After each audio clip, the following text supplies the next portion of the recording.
Olá pessoal, aqui é o Carlos Martins para mais um giro de mercado em 5 minutos, dessa vez para o dia 11/5/2015, com os fechamentos do dia 8, sexta-feira.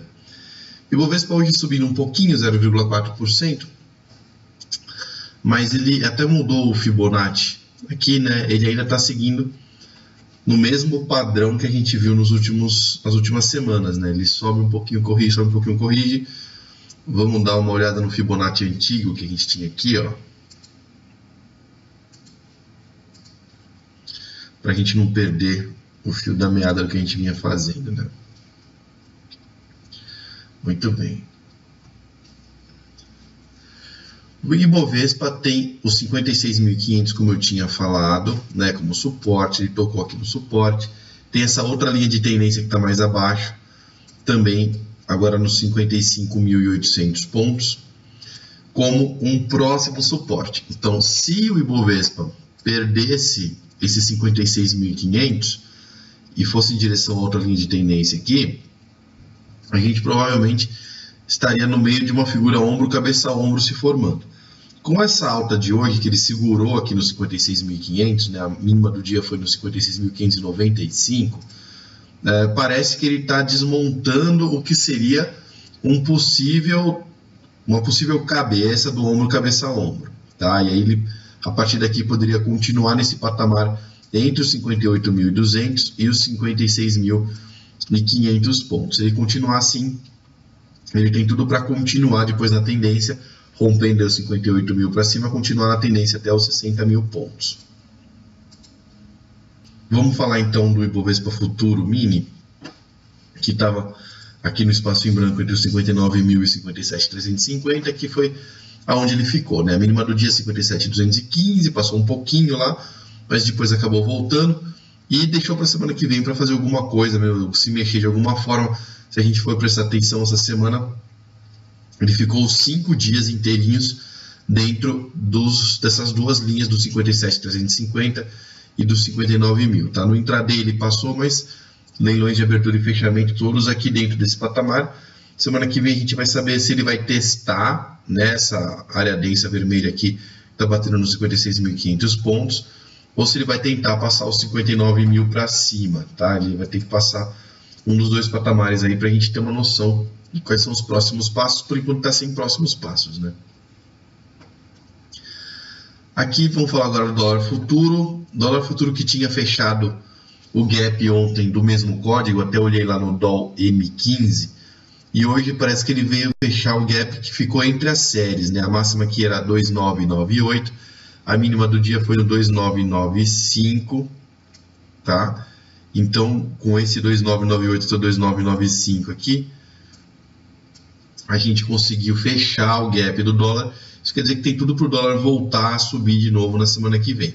Projeção mesmo, ele tinha, quando ele rompeu esse triângulo para baixo até o 2.888, para cima, né, do 2.888, estava sem projeção, ele está andando na área previamente delimitada pelo triângulo, tinha só o gap para ser fechado, que foi fechado hoje, e a partir de agora ele vai ter que fazer novas movimentações para criar novas projeções. Por esse gráfico aqui não tem outras projeções de preço. Vamos falar agora da Petrobras. Petro e Vale puxando o índice para baixo, né? O índice que subiu um pouquinho, mas a Petro e a Vale carregaram ele para baixo. A Petro deu uma quedinha de 1,3%. Ela abriu com um gap de alta aqui, ó, o leilão de abertura dela foi lá em cima, nos 14,04, mas aí ela não resistiu, acabou caindo, confirmando aí o envolvente de baixa que tinha dado antes, tá? Criou um outro envolvente aqui com o candle anterior, só que dessa vez o candle também era vermelhinho, e está apontada para fechar esse gap aqui dos R$13,15. Então esse gapzinho que apareceu aqui quando ela rompeu a linha de tendência.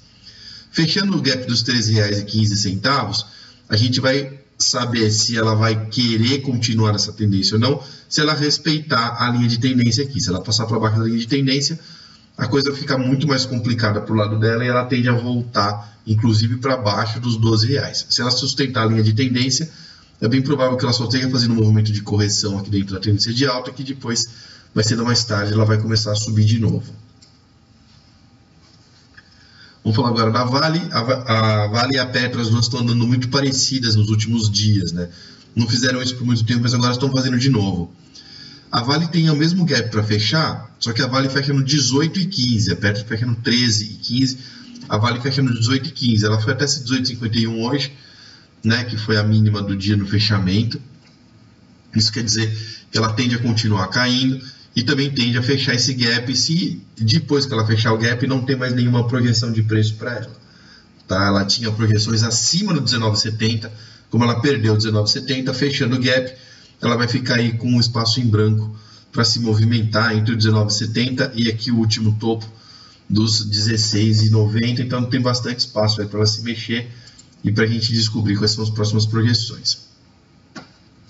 Vamos falar agora dos bancos, começando pelo Banco do Brasil, que tinha rompido ontem o 27,42 e hoje se manteve aí acima do 27,42, ele tinha um espacinho em branco até o 28,27, a máxima do dia foi um pouquinho mais, né, 28,40, e continua projetado para 29,64 na primeira projeção, 31,01 na segunda projeção, com o próprio 27,42 aqui como suporte.